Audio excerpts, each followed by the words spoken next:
اور فی الوقت ہمیں اپنے ماحول میں دیکھنا چاہیے. اس کی بہت خامیاں ہیں. اس میں ہائی کورٹس اور سپریم کورٹ میں خامیاں بہت ہیں. میں کوئی ان کا وکیل نہیں ہوں کہ ان کو ڈیفینڈ کرتا پھر.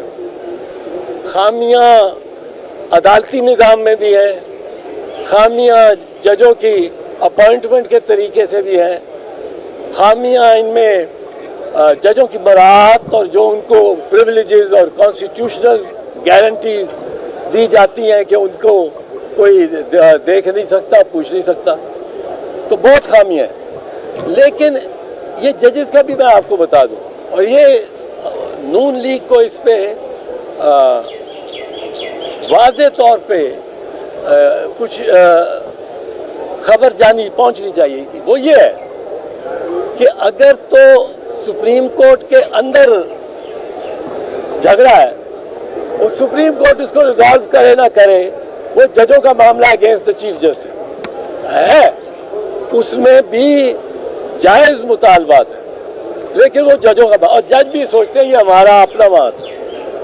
یہ جب باہر سے حملہ ہوتا ہے نا سپریم کورٹ میں, تب سب جج ایک ہو جاتے ہیں. یہ ان کو نون لیگ والوں کو اطلاع ہی نہیں کہ سب جج ایک ہو جاتے ہیں. اب جب اس معاملے پہ آج کی جو کیفیت ہے وہ یہ ہے کہ جج سوچتے ہیں کہ یہ اس وقت ایک چیز ثابت ہو گئی ہے.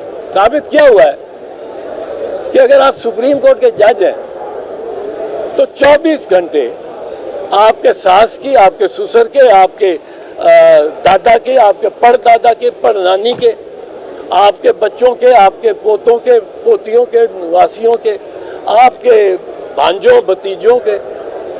غرض یہ کہ کم از کم 50 آدمی کا دائرہ اس جج سے لنکڈ ہے جو جن کے فون ٹیپ ہو رہے ہیں. یہ ساس کی جو ٹیپ ہے یہ یوں ہی تو نہیں نکلا کہ ساس نے فون کیا آئی بی کو, میں یہ کہنے لگی ہوں اور آپ ٹیپنگ کرو. انہوں نے سارا دن رینڈم ٹیپنگ کی ہے. 24 گھنٹے ہر جج سپریم کورٹ کی اپنی ٹیپس کے علاوہ 50 لوگ اس کے ساتھ کنیکٹڈ, وہ ریکارڈ ہو رہے ہیں. اب یہ جو بیچ میں ساس صاحبہ نے کی ہے اپنی ایک سہیلی سے بات, ایک گھریلو سی بات ہو رہی ہے, کوئی اس میں کرپشن کا ایلیمنٹ نہیں ہے. اور وہ دو سہیلیاں جس طرح بیویاں بات کرتی ہیں اس طرح وہ بات کر رہی ہیں بے تکلفی سے. یہ کیا بات ہے کہ یہ سارے ہتھیار نون کے لیے بنتے ہیں. آڈیو ٹیپنگ ہوتی ہے, آڈیو آ گیا, آڈیو آ گیا, وہ نون والے شور بجا دیتے ہیں, نون والے پیش کرتے ہیں. یہ نون کا تو ایک پوری ٹریڈیشن ہے. اور مریم بی بی نے خود کہا کہ میرے پاس بہت سی اور ٹیپیں ہیں. سو آپ ذرا ہوشیار ہو کے ہوشیار ہو کے رہنا سارا, اور میرے سے کوئی نوٹی پلے کرنے کی کوشش نہ کرے کیونکہ میرے پاس ٹیپ ہوگی اس کی, تو پتہ نہیں انہیں اس کی لائبریری میں کس کس کی ٹیپ ہے. شاہد خاقان عباسی نے 20 ارب پہ کرپشن کا الزام لگایا ہے کہ جو پنجاب میں مفت آٹا فراہم کیا گیا, بنگلہ دیش 20 ارب روپے کی کرپشن ہوئی ہے, کیا کہنا ہے؟ یہ تو گھر کا بھیدی لنکا ڈھائے, یہ تو بہت ہی, اس میں تو کوئی نون لیگ بھی چیلنج نہیں کر سکتی. وہ سابق وزیر اعظم ہے, ان کا عام وزیر بھی نہیں, سابق وزیر اعظم ہے. اب کوئی سابق وزیر اعظم ہی آ کے اس کو کانٹراڈکٹ کرے, نواز شریف کرے, اس نے ابھی تک بات ہی نہیں کی. نواز شریف نے بھی اس کو تسلیم کر لیا. آپ دیکھیں جو آڈیو ٹیپس نکلی تھیں ان کی ریکارڈنگ ہوئی اور شہباز شریف بات کر رہے ہیں ملک قیوم جو جج سے ہائی کورٹ کے, یا وہ کر رہے ہیں وہ جو ان کے اعتصاب الرحمان تھے, اعتصاب الرحمان کا نام سیف الرحمان, وہ عادت پڑ گئی اعتصاب الرحمان کے. سیف الرحمان اس کی جو ویڈیو, اس کی جو آڈیو تھی, شہباز شریف کی آڈیو, سیف الرحمان کی آڈیو, یہ ان کی ایک اور صاحب تھے جسٹس قیوم کی آڈیو, جسٹس راشد عزیز, چیف جسٹس راشد عزیز کی آڈیو, آج تک انہوں نے ڈینائی نہیں کیا. 18 سال ہو گئے انہوں نے ڈینائی نہیں کیا, اور ہزارہ بار وہ میڈیا پہ چل چکی,